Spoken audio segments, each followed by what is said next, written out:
जय श्रीराम. शाकंभरी महोत्सव सुरुवात आता होत आहे. ह्या शाकंभरी महोत्सवाबद्दल ह्या शाकंभरी देवीची कथा सांगण्याचा आज प्रयत्न करणार आहे. या सृष्टीवर भगवतीने या सृष्टीला खूप मोठे उपकार आतापर्यंत केलेले आहेत. या देवीला अनेक नावं आहेत.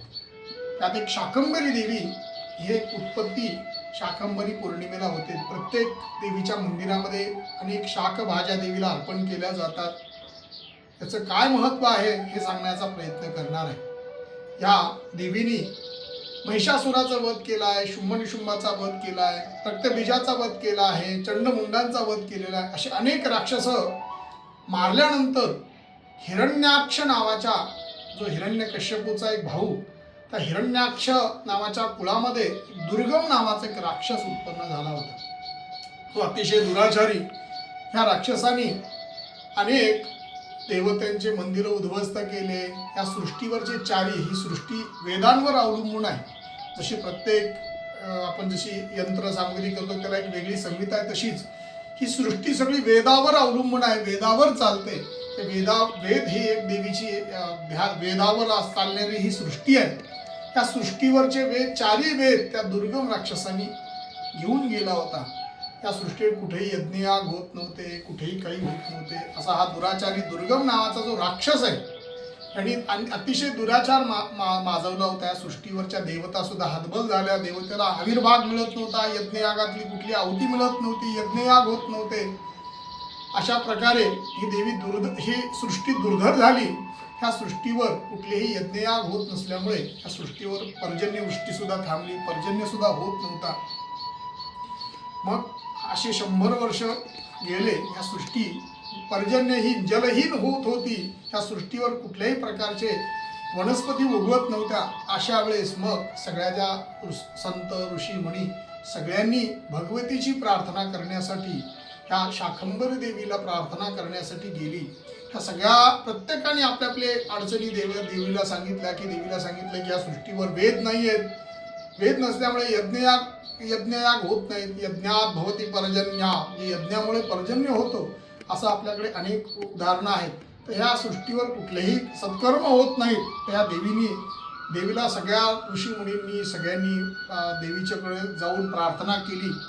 देवीला यांनी सांगितल्यानंतर देवीला स्वतःच्या अश्रू अनावर झाले. त्या देवीनी रडायला सुरुवात केली. 100 डोळे देवीने उत्पन्न केले आणि त्या 100 डोळ्यातनं जी पर्जन्यवृष्टी झाली, त्या 100 म्हणून तिला शतअक्षी म्हणजे डोळा, आणि शताक्षी म्हणजे 100 असलेल्या डोळ्यांनी देवीने रोदन केलं. आणि त्या रुदनातनं म्हणजे त्या अश्रूतनं त्या सृष्टीवर पर्जन्यवृष्टी झाली आणि ही सृष्टी पुन्हा सुजलाम व्हायला लागली.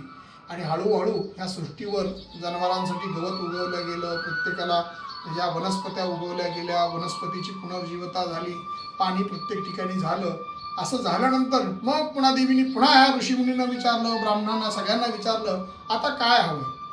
मग सगळ्या ऋषीमुनींनी सांगितलं, आता हे तुमच्या पर्जन्यवृष्टीतनं सृष्टी सुजलाम झाली आहे, पण या सृष्टीवर वेद नाही आहे. हे वेद आम्हाला आणून द्या. चारी वेद नष्ट झालेले आहेत.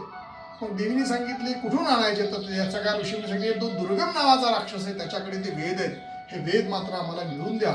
असं म्हटलं. देवीने तात्काळ हो म्हणली आणि युद्धाला सगळ्या देवीने पुन्हा त्या दुर्गम नावाच्या राक्षसांनी काय केलं, त्या देवतेलाही पुन्हा हातबल केलं, ऋषीमुनीला पुन्हा त्रास द्यायचा सुरुवात केली. देवीने एक वेगळं आवरण तयार केलं आणि आवरणामध्ये ह्या सगळ्या सच्छील लोकांना ठेवलं. आणि पुन्हा देवीने त्या सच्चेलातून बाहेर येऊन त्या युद्धाला सज्ज झाली. त्या दुर्गम राक्षसाचा वध करण्यासाठी देवी सज्ज झाली. त्या दुर्गम राक्षसांनी सगळ्या सृष्टीतले दैत्य वगैरे गोळा करून देवीवर युद्धासाठी आवाहन देवीला केलं आणि ते युद्ध सुरू झालं. त्या युद्ध सुरू झाल्यानंतर त्या युद्धातनं त्या दुर्गम राक्षसाचा देवीने वध केला.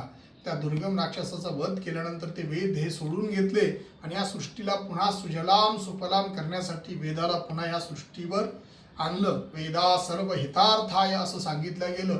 म्हणून त्या दिवसापासून देवीच्या त्या आपण जर म्हणतो ना, देवीला शाकंभरी भाज्या ह्या पौर्णिमेला अर्पण केल्या जातात. ह्या देवीच्या डोळ्यातनं पाण्यातनं जे आलेलं आहे पाणी, त्या पाण्यापासून ह्या 100 भाज्या शाकभाज्या उत्पन्न झालेल्या आहेत.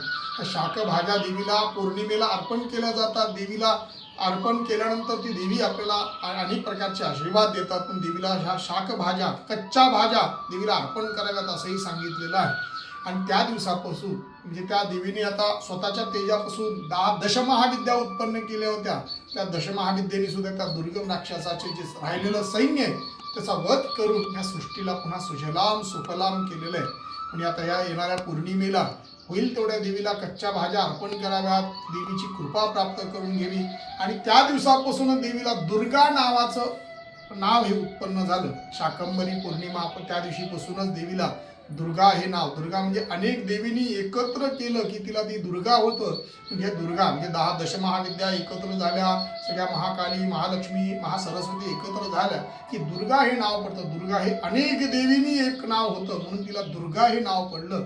ह्या दुर्गेला, ह्या शाकंभरीला, ह्या शताक्षीला ह्या अनेक प्रकारच्या भाज्या ह्या पौर्णिमेला अर्पण कराव्यात. आणि ह्या शाकंभरी महोत्सव ह्या भाज्यांसाठी फार शुभ सांगितल्या गेलेलं आहे. ह्या भाज्या देवीला अर्पण करून आपल्यावर भगवतीची कृपा करून घ्यावी. जय श्रीराम. माहिती आवडली तर आवर्जून शेअर करा.